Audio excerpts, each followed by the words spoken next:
I am Dracula. I bid you welcome.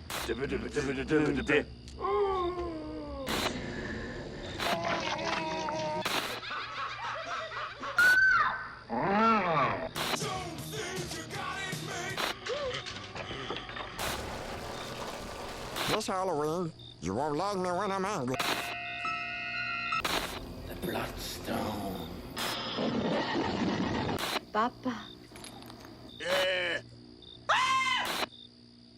I bid you welcome.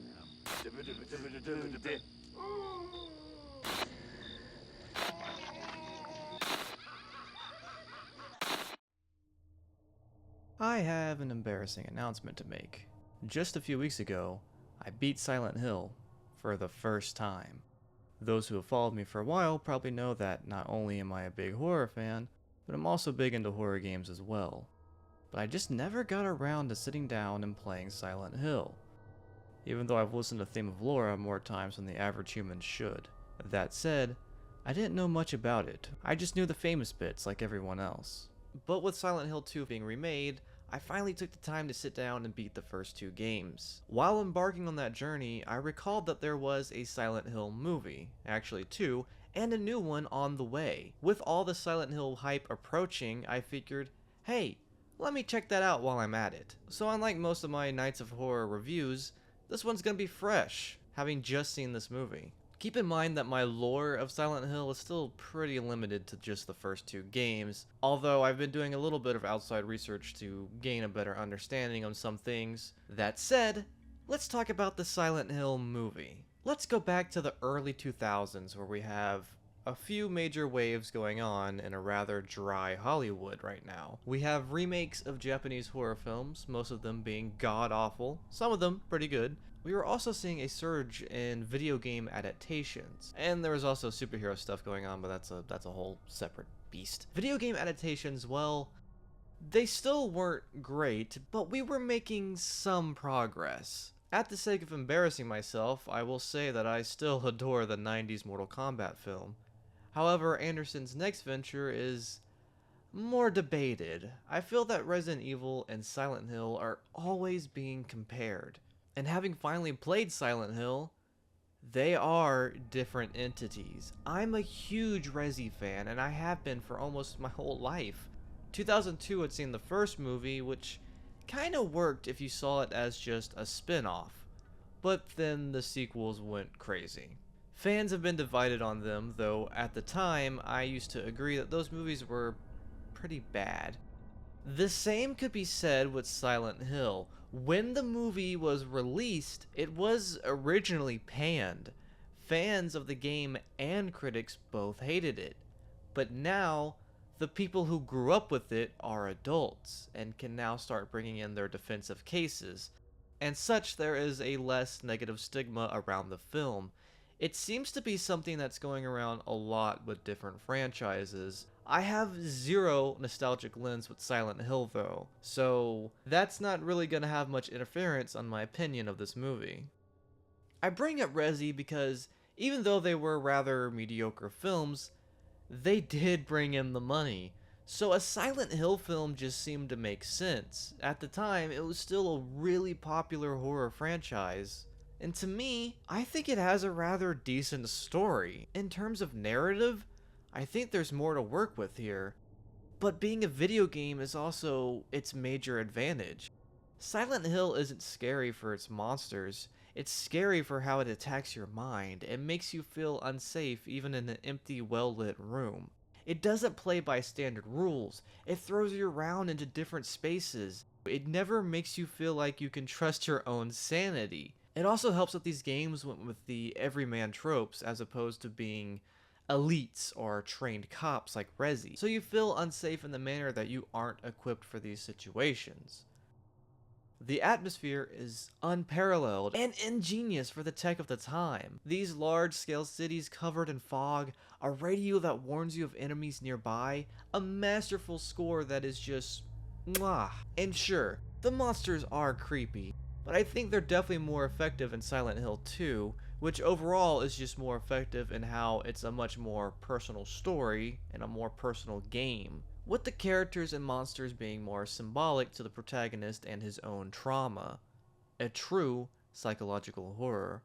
Silent Hill 1 is more religious and cult-based. And I'm gonna be honest with you, cults are pretty scary, at least to me, but not a lot of films are good at showing how horrifying a cult can be. It's not about what they're trying to do or what they're trying to summon, it's about what they're willing to do. Humans are the most frightening creatures. Now, did the Silent Hill movie understand this? We must burn this child! Silent Hill opens with an immediate red flag. Theme of Laura starts playing, and then it's cut off for the drop, and is never heard again. That's an immediate point docked right there. The other issue is, well, what's the one thing Silent Hill doesn't need? Opening exposition. Remember how these stories just throw you right into the fog? Well, Silent Hill, the film, kinda opens right in the middle of the action, but it's not.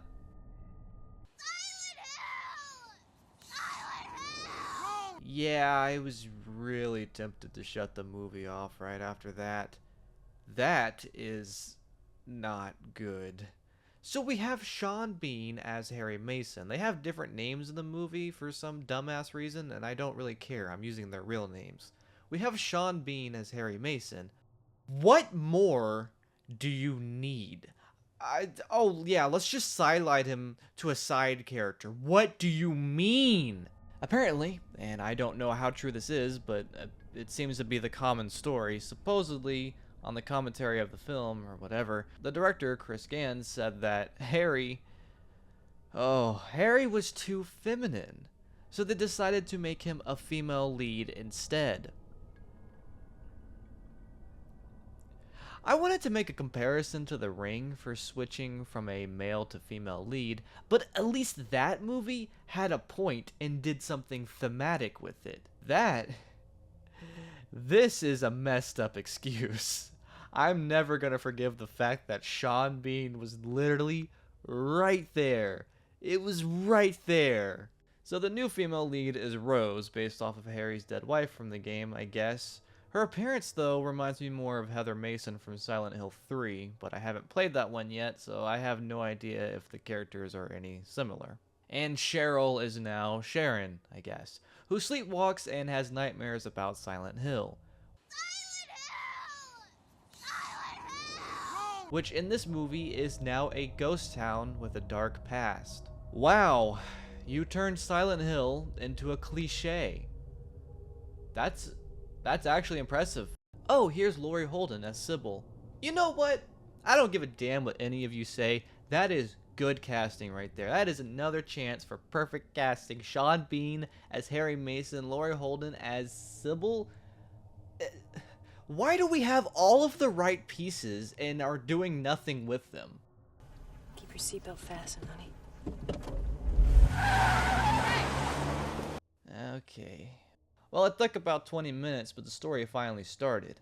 The scene is almost ripped exactly from the opening of the first game. It's actually pretty damn dope. I mean, the CG kind of ruins it, but it's 2006, whatever. This is actually the best Otherworld transition in the movie. Fade to black, lighter to illuminate the new location, bam, we're there. I just do not like the CGI transformations we see throughout the film. Apparently this was so big that they actually incorporated it into later games, but it doesn't hold up very well. Maybe if I watched this on a CRT it would look a little bit better. This probably is the best part of the entire film. The camera work, the tension, the atmosphere, respect to source material, the music, it all works really good. Apparently Gans brought a PlayStation to set and would play the game to show his cast and crew what he wanted it to look like.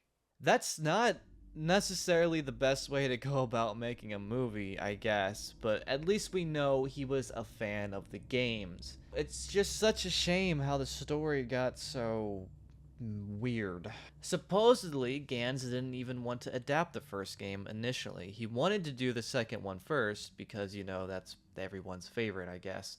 But he realized that it wouldn't make much sense to start there because there was no mythology of Silent Hill, and it was too important to skip over. That said, he was still a fan of the first game too, and in fact, it was because he was such a big fan that he even got the movie at all. Apparently, Gans did want to do a more direct adaptation, which still probably wouldn't have been the best approach. It needs to be some middle ground. You need to stick to the story of the source material, but you still need to translate it for film. The screenwriter, Roger Avery, went maybe a bit too broad with it. Supposedly, Avery even got death threats for his screenplay of Silent Hill, as fans were sending in their own versions, and I've seen fan scripts based off of games, and I can only imagine the type of crap he got sent to him. That said, I don't think Avery did that bad of a job, but he added in some really weird changes that just go nowhere. Like changing it into a ghost town. Why make Silent Hill into a cliche? I don't get it. The same could be said about the cult, or, removing any ounce of psychological tension or horror in the story. Avery incorporated his own experiences of his father who worked in coal mine. Cool. Guess what? That's got nothing to do with Silent Hill. Oh, that did not age well. I'm actually interested how people thought the CG looked back in 2006.